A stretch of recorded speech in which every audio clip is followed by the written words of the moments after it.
मां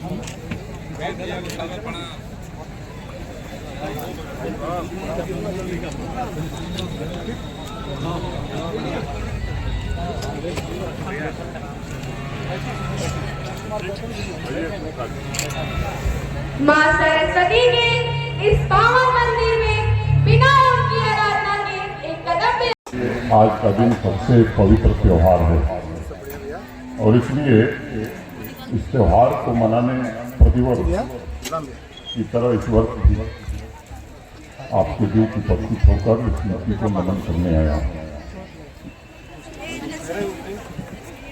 पंडित मदन मोहन मालवीय जी और श्रद्धेय अटल बिहारी वाजपेयी जी की जन्म जयंती पर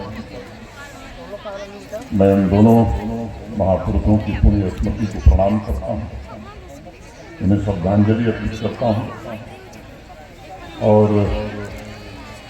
क्रिसमस के अवसर पर आप सबको शुभकामनाएं भी देता हूँ।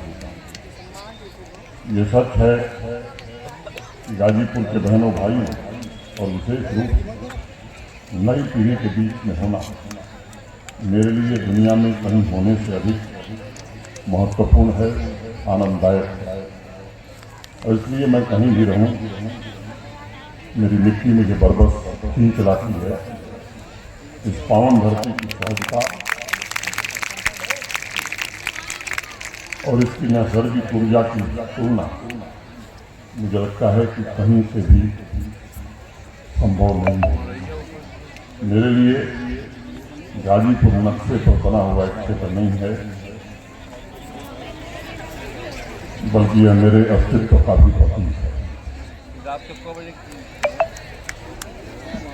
गाजीपुर के साथ मेरे प्राण और मेरी आत्मा जुड़ी हुई है।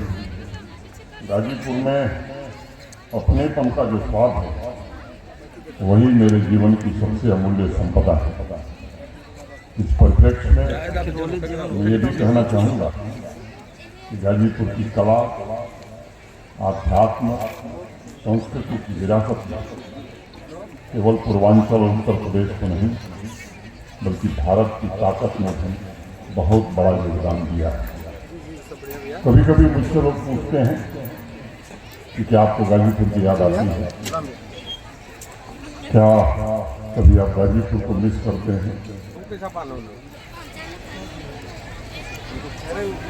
तो मैं उन्हें एक ही बात कहता हूँ, याद उसे किया जाता है जो आपसे दूर है,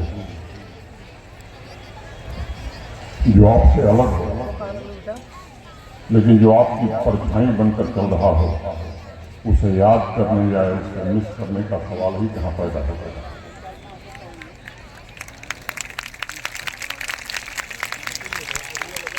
और जय अटल जी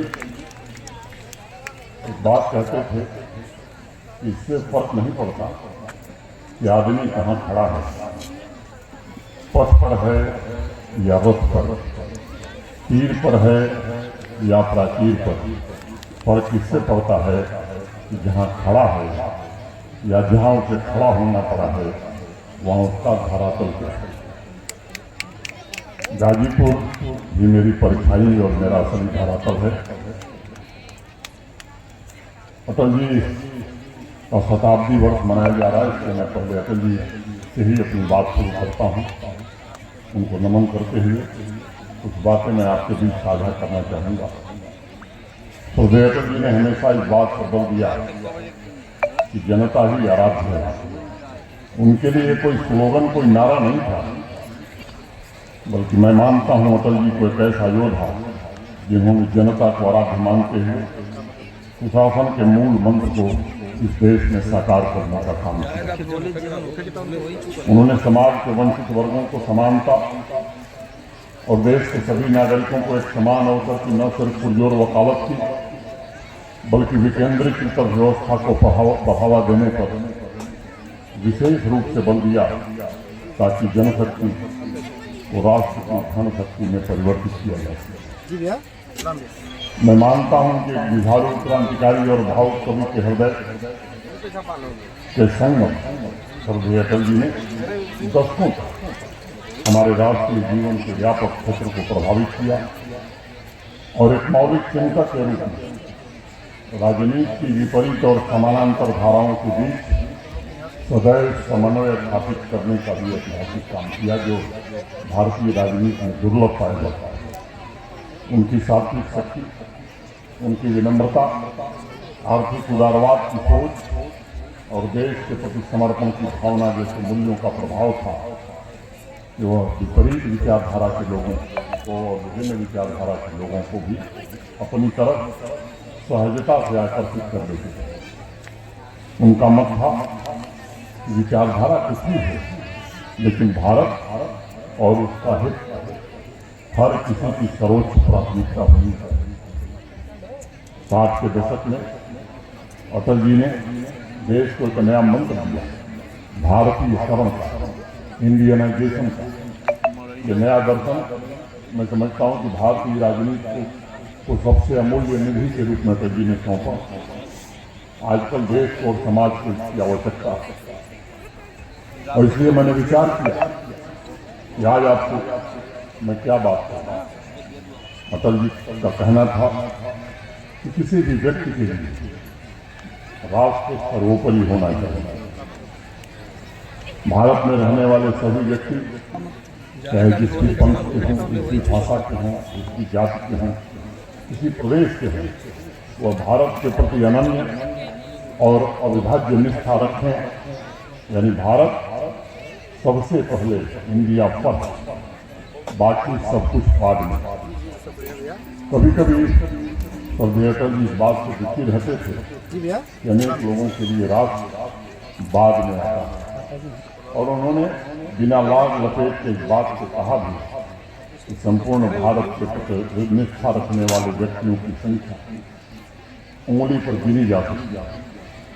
कभी कभी भारत को देखकर एक भीड़ का भ्रम हो जाता है, और आप जानते हैं मित्रों, भीड़ का कोई गंतव्य नहीं होता, न ही भीड़ का कोई मंतव्य होता। देश की जनता को एक महान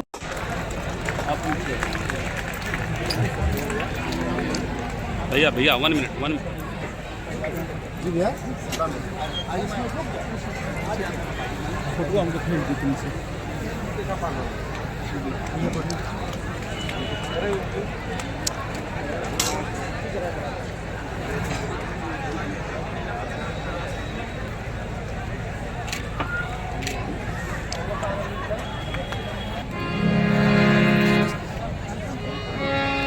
We believe in the principles of Atithi Devo Bhava. So let us dedicate a welcome song to our esteemed guests. For that, I would like to invite our students of the school.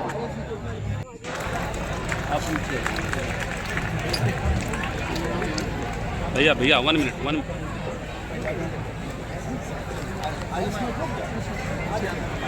Photo हमको भेज दी तुमसे।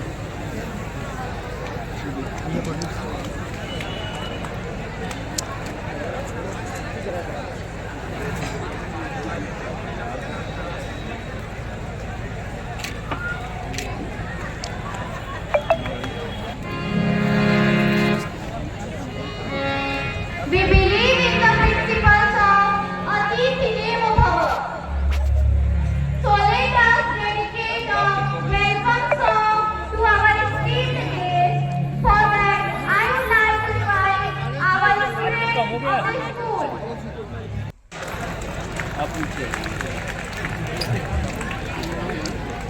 भैया 1 minute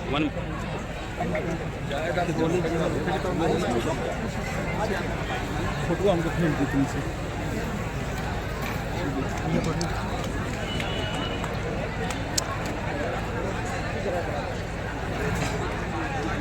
हमने अपनी एकता के दाव पर लगा दिया था। हमारे लिए राष्ट्र प्रथम नहीं रह गया था, जी भैया और इसलिए एक वक्त की रोटी को तरसने वाले फटे चीथड़े पहनने वाले विदेशी आक्रांताओं ने भारत जैसे महान देश पर कब्जा कर लिया।